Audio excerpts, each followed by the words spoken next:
É un placer ter connosco no Instituto Cervantes de Dublín a poeta galega Yolanda Castaño e a secretaria xeral da Asociación de Escritores en Lingua Galega, Mercedes Queixas. Benvidas. Gracias. Bueno, o motivo da vosa presencia aquí é a presentación deste libro que teño que dicir que, bueno, pois que gustoume moito e que engloba unha recopilación de de poemas escritos por poetas galegas, catalanas e vascas, non? E traducidas por poetas irlandeses. Pois a primeira pregunta para ti, Yolanda, fai relación a como foi o traballo de colaboración coas poetas irlandesas para traducir a túa obra, ou parte dela.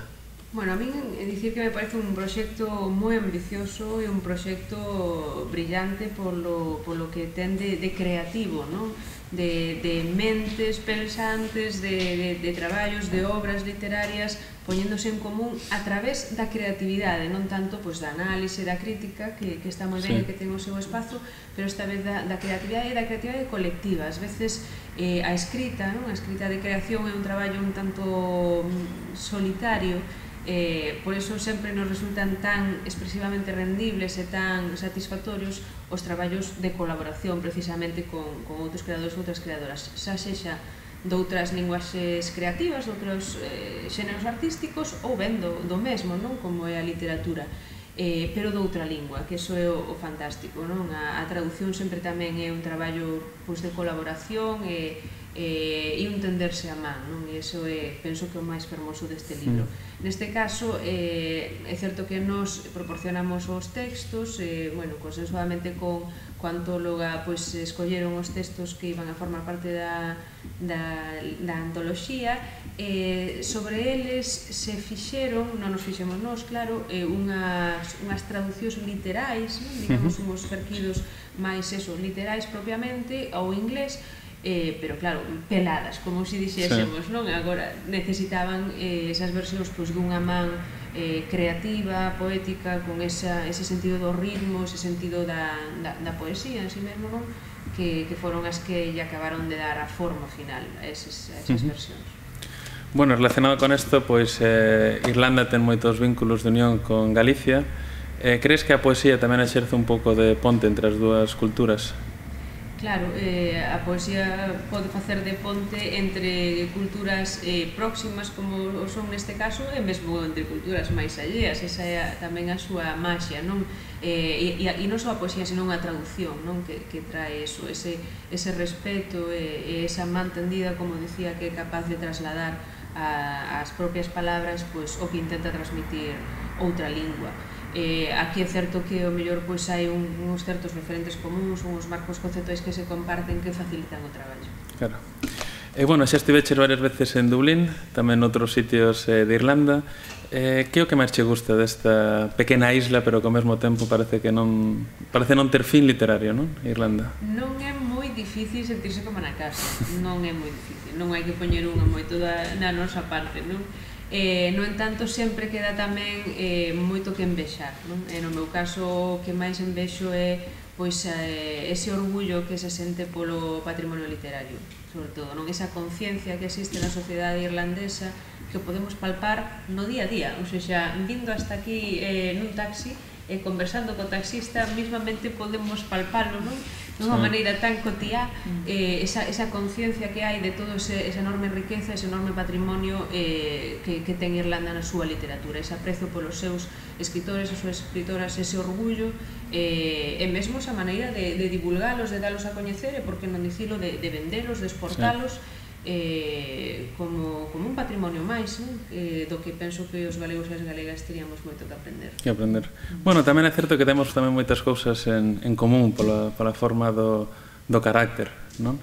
E máis agora nestes tempos que corren, vénseme a cabeza aquela frase de Castelao, non? De que en Galicia non se protesta, non? Emígrase, verdad? Non se pide nada, emígrase. Exactamente. É moi curioso, porque aquí o carácter deles tamén é moi similar ao noso nese sentido. Mercedes, a pregunta primeira supoño que xa estaréis esperando, fai referencia a que e cales son as funcións da Asociación de Escritores en Lingua Galega e tamén a cantos escritores aglutina actualmente. A Asociación de Escritores en Lingua Galega naceu no ano 1980, por lo tanto son máis de 3 décadas de trayectoria ininterrumpida, con fases diferentes, mas sempre presente na sociedade e, por suposto, dentro do sector dos escritores.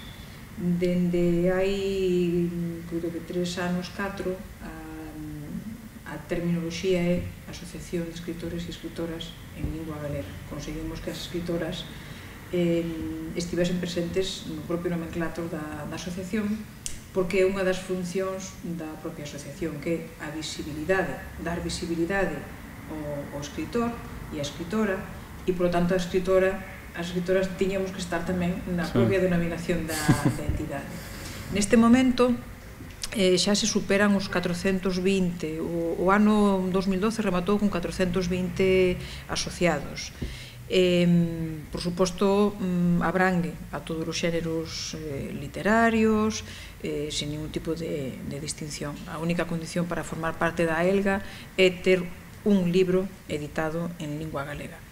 A partir de aí, digamos que a petición, unha vez realizada a petición, se incorpora automáticamente e pasa a formar parte do que é todo o plan de actuación da AELGA.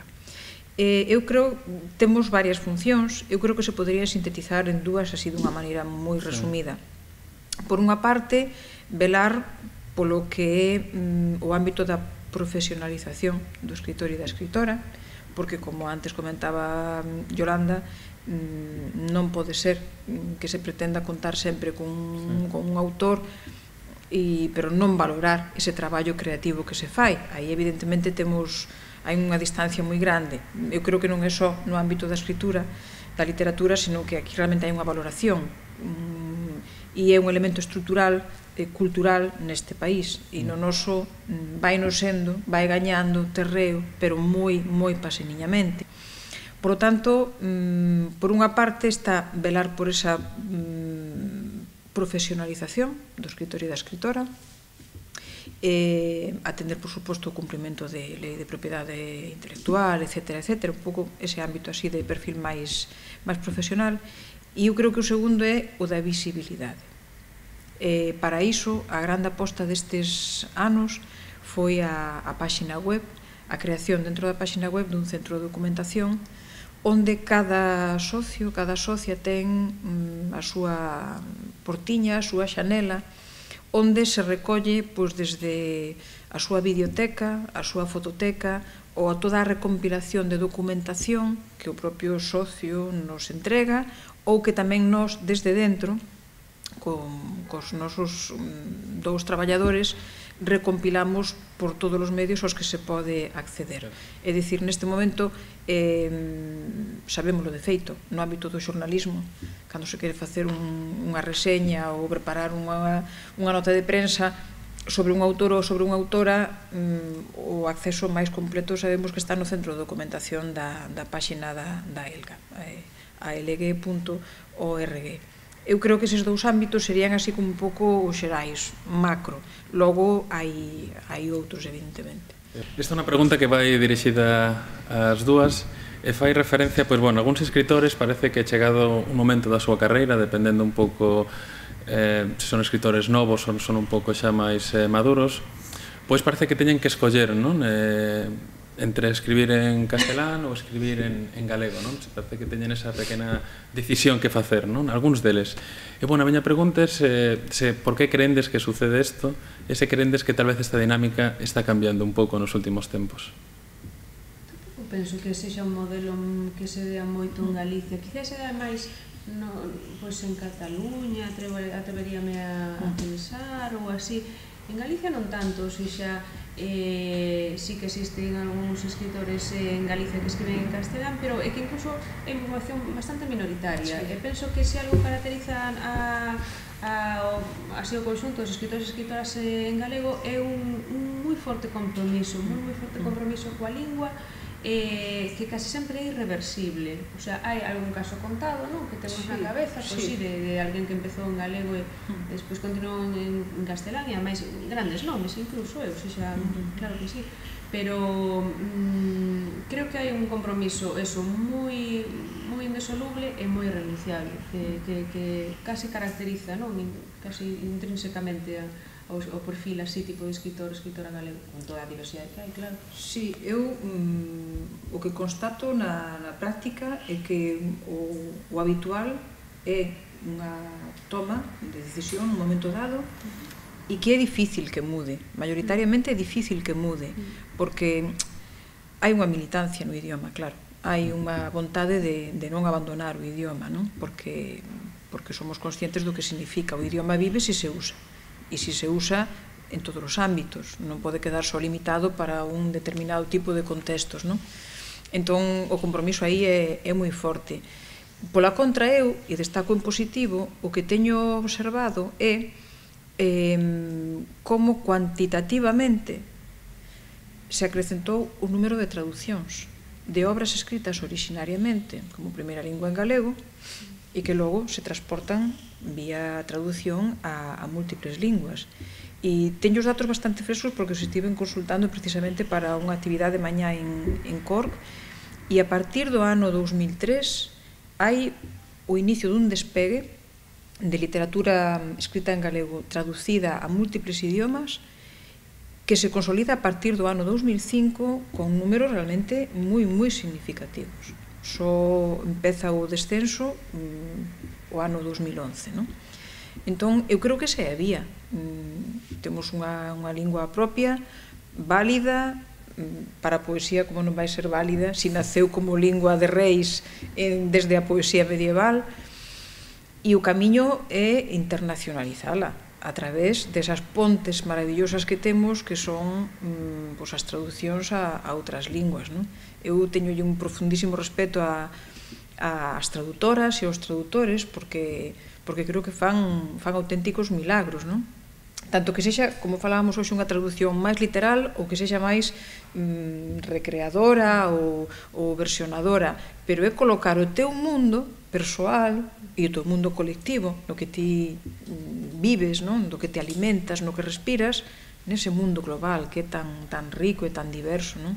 A min chamaba moito a atención unha entrevista que saiu publicado o sábado pasado, 15 de febreiro, con Erin Moore, a poeta canadense, que acaba de traducir os cantares gallegos de Rosalía de Castro, que este ano están de celebración especial porque se cumpren os 150 anos da súa primeira publicación.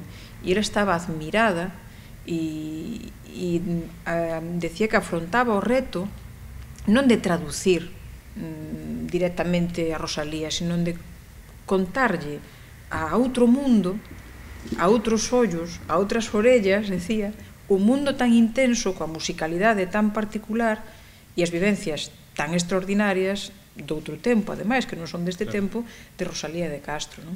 A mí parece un traballo envexable, pero creo que é unha liña de aposta moi necesaria para calquera lingua e para a nosa, desde logo. Moi ben. Bueno, pois unha vez máis, moitísimas grazas por estar aquí. A vos. Unha honra, un gusto. Sí. No, o gusto meu, como sempre. Hoxe foi unha actividade realmente fermosa que se desenvolveu aquí coa presentación do libro que mencionabas. Eu creo que é unha lección para aprender e para repetir. Claro que sí. Intensa, verdade? Moi intensa, sí. Moi ben, por moitas grazas. Grazas a vos.